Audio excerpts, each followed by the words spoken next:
Hi everyone, once again welcome to Easy Study Guide. So we are going with the series of SOM Strength of Material for AMVI RTO mains exam. First chapter आपण study केलं stress and strain. आपण second चॅप्टरला start केली आहे, that is shear force and bending moment diagrams. त्यातला first part study केला, त्यात आपण टाईप्स ऑफ सपोर्ट स्टडी केले आणि what is exactly shear force and bending moment, त्याची गरज काय आपल्याला ते आपण बघितले. यात टाईप्स ऑफ सपोर्ट पण स्टडी केले. हा होता माझा फर्स्ट पार्ट. तो जर तुम्हाला पाहायचा असेल तर लिंक डिस्क्रिप्शन बॉक्समध्ये दिलेली आहे. आणि फर्स्ट चॅप्टरसाठी स्ट्रेस आणि स्ट्रेनचे थेरी प्लस MCQ सेशनसाठी प्लेलिस्टमध्ये जाऊन पाहू शकता तुम्ही. AMVI RTO मेन्स नावाच्या और प्लेलिस्टची लिंक मी डिस्क्रिप्शन बॉक्समध्ये दिलेली आहे. You can go there and watch it. So we are starting with our next part, that is types of beams. Types of support झाले, नंतर टाईप्स ऑफ बीम्स स्टडी करायचे आहे आपल्याला. सो विदाउट वेस्टिंग टाईम आपण start करूयात types of beams. First of all types of beam study करण्याच्या अगोदर what is exactly beam.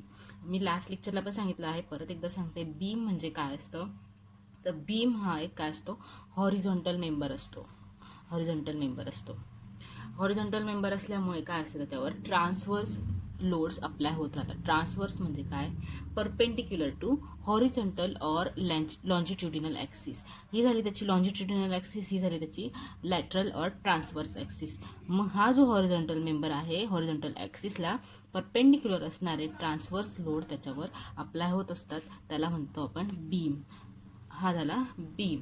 मग आता बीमचे काय असतात, दोन टाईप असतात. एक तर स्टॅटिकली, मेन दोन टाईप असतील. एक असेल स्टॅटिकली डिटर्मिनेट आणि दुसरा कोणता असेल, स्टॅटिकली इनडिटर्मिनेट. आय गेस तुम्हाला आता माहीत असेल की डिटर्मिनेट आणि इनडिटर्मिनेट आपण कधी म्हणतो. स्टॅटिकली डिटर्मिनेट आणि इनडिटर्मिनेट. तर स्टॅटिकली डिटर्मिनेट म्हणजे ज्याचं इक्विलिब्रियम, स्टॅटिक इक्विलिब्रियमच्या इक्वेशन्सने ज्याचे अननोन फोर्सेस काढता येतात तेवढे सफिशियंट असतात, त्याला आपण स्टॅटिकली डिटर्मिनेट म्हणतो. आणि स्टॅटिक इक्विलिब्रियमच्या इक्वेशनपेक्षा वेगळे इक्वेशन्स लागतात, अजून ॲडिशनल इक्वेशन्स लागतात, त्याला आपण स्टॅटिकली इनडिटर्मिनेट स्ट्रक्चर्स म्हणतो. मग आपण आता बीममध्ये ते स्टडी करणार आहोत. तर फर्स्टली आपण स्टॅटिकली डिटर्मिनेट सोबत जाऊयात. तर सिंपल आहे, सगळे सिंपल आहेत. आपलं अगदी थोड्याच वेळात होणार आहे टाईप्स ऑफ बीम्स. तर पहिला आहे तुमचा सिम्पली सपोर्टेड बीम्स. नावातच आहे सिम्पली सपोर्टेड बीम्स. तर सिम्पली सपोर्टेड बीम्समध्ये काय असतं, सिम्पल सपोर्ट्स असतात. कुठे असतील, एंड्सला असतील. आपण सपोर्ट्स का देतो ते आपण लास्ट लेक्चरला स्टडी केलेले आहे. तर सिम्पली सपोर्टेड बीममध्ये सिम्पल सपोर्ट्स असतात ॲट द एंड्स. मग वेदर ते हिंज असतात ऑर रोलर असतात, डिपेंड. आपण दोघं बाजूला हिंज सपोर्ट प्रोव्हाइड करू शकत नाही का, ते मी एक्सप्लेन केलेलं आहे फर्स्ट पार्टमध्ये.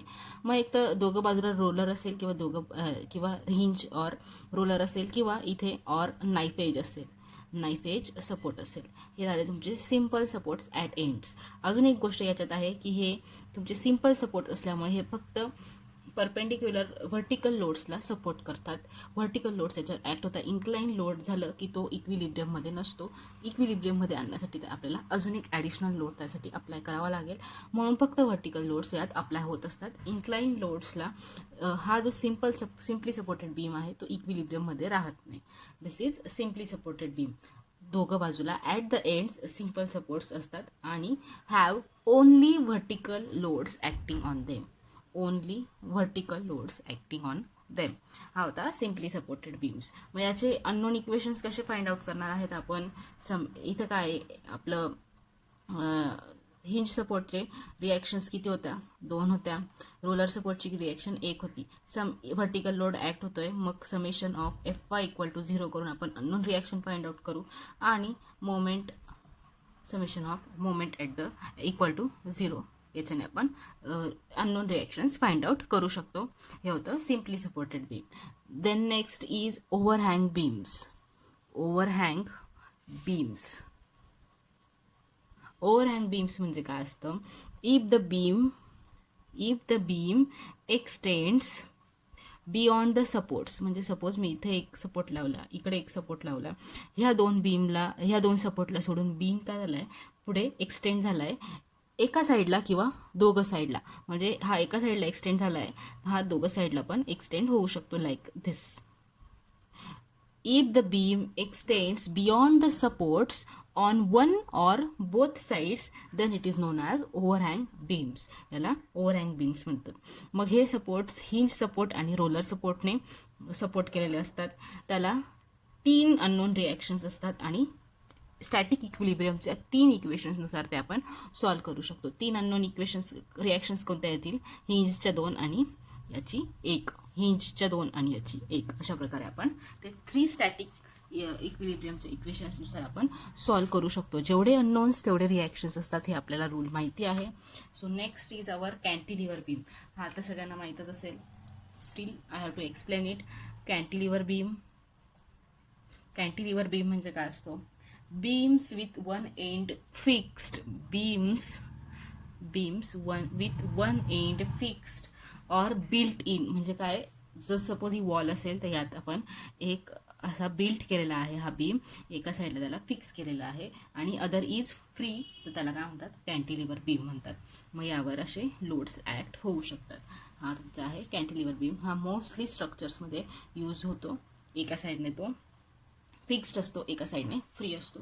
हा झाला कॅन्टिलिव्हर बीम. तर हे होते तुमचे स्टॅटिकली डिटर्मिनेट बीम्स. आता नेक्स्ट आपला काय होता? Statically indeterminate beams. Statically indeterminate बीम्समध्ये काय असतं? Wait a minute. Statically indeterminate beams त्यात काय असतं? नंबर ऑफ अननोन रिॲक्शन्स काय करतात? जे आपले इक्वेशन्स असतात त्याला एक्सिड करतात. म्हणजे आपल्याला माहिती जेवढे अननोन तेवढे आपल्याला इक्वेशन्स लागतात, राईट? म्हणजे ह्या ज्या अननोन आहे स्टॅटिकली इनडिटर्मिनेटमध्ये त्या इक्वेशन्सपेक्षा जास्त असतात. म्हणून आपल्याला इथे स्टॅटिक इक्विलिब्रियमच्या इक्वेशनपेक्षा अजून जास्तीचे इक्वेशन्स गरजेचे असतात. म्हणून आपण याला स्टॅटिकली इनडिटर्मिनेट बीम्स म्हणतो. That is they can not be solved completely using the equations of static equilibrium. These are statically indeterminate beams. मग याचे टाइप्स कोणते आहेत? याचे टाइप्स आहेत continuous beam, continuous beams. Continuous beams म्हणजे काय? की ज्याला कंटिन्युअस सपोर्ट्स प्रोव्हाइड केलेले असतात. ज्याला कंटिन्युअस सपोर्ट्स प्रोव्हाइड केलेले असतात. These beams have 3 or more supports. एक तर पहिला असेल एंडला, आपण याला ए पॉईंट नाव देऊ. इकडे बीला पण मी अजून एक रोलर सपोर्ट ॲड केला. सीला पण मी एक हिंज सपोर्ट ॲड केला. तर काय असतं? याला 3 किंवा जास्त सपोर्ट कंटिन्युअसली प्रोव्हाइड केलेले असतात. Even a beam with 3 roller supports on parallel surface is statically indeterminate. Why it is statically indeterminate? Because 3 unknown reactions and applied force will be in vertical dimension.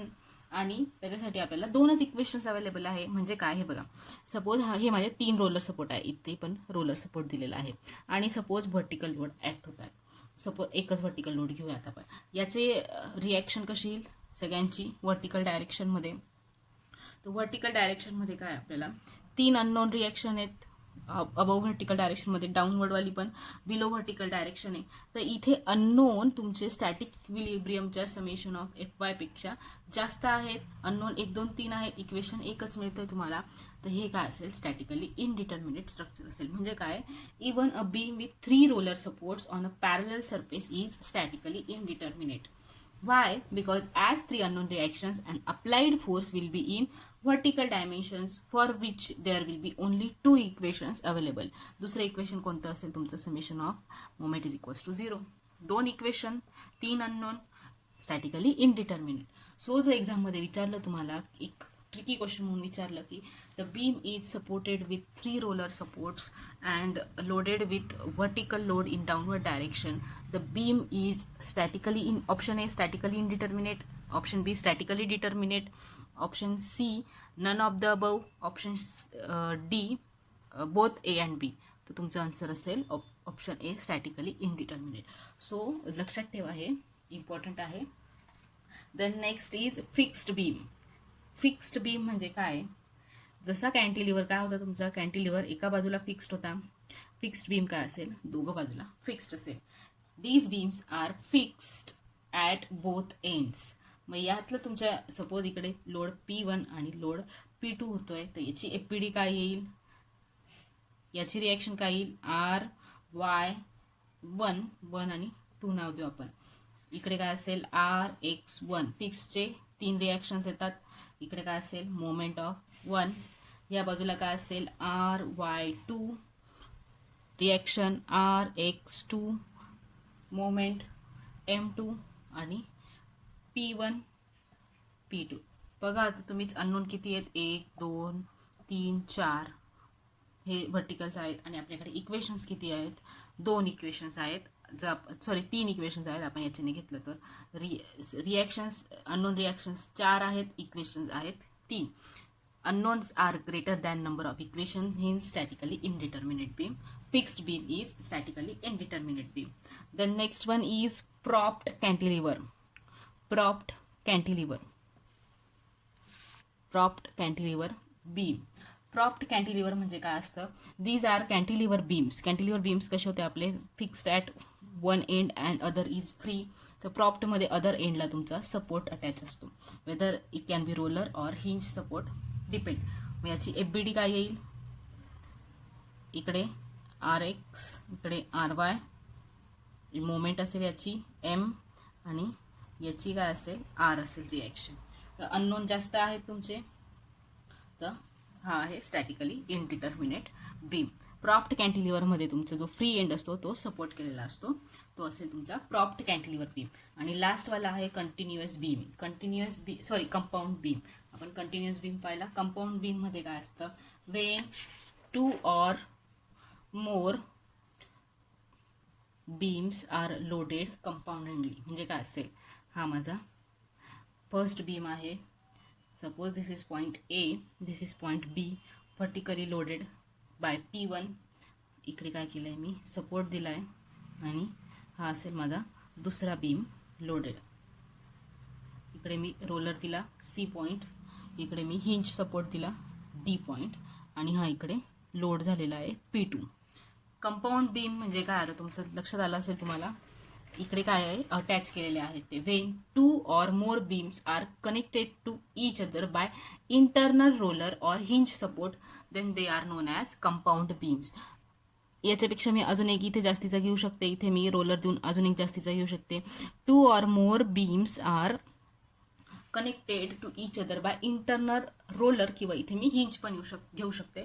तर हे असतील compound beams. Connect केलेले आहेत ते आहेत compound beams.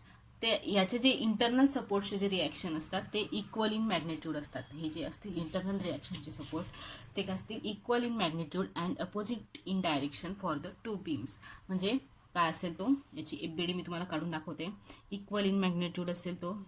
Hinge सपोर्टची reaction काय असेल? इकडे RA म्हणूयात आपण त्याला. RYA म्हणते. RYA, RXA. त्याच्यानंतर हा झाला P1. B पॉइंटला काय असेल? रोलर सपोर्टची रिॲक्शन इकडे असेल RB. ही काय असेल? ही व्हर्टिकल डायरेक्शनमध्ये आहे. तीच equal in magnitude opposite direction for second beam असेल. Second beam. देन इकडे काय माझा C पॉइंटला रोलर सपोर्ट आहे RC आणि इकडे काय आहे? RYD, RXD आणि हा माझा P2. Like this FBD will be. म्हणजे हा जो मधला इंटरनल सपोर्ट आहे त्याची reaction he equal in magnitude असेल दोघं बीमसाठी, पण अपोजिट इन डायरेक्शन असेल, जसं आपलं नॉर्मल रिॲक्शन ॲक्ट होते एखाद्या बॉडीवर तशी, त्या प्रकारे. सो हा झाला कंपाऊंड बीम. यात आपण दोनापेक्षा जास्त बीम्स कनेक्टेड असतात internally by roller or hinge support. So हे होते टाइप्स ऑफ बीम्स. नेक्स्ट सेशनमध्ये आपण types of load on beams पाहूयात. सो ते आपण नंतर स्टडी करूयात. थँक्यू व्हेरी मच आणि stay tune for next videos. Subscribe to my channel.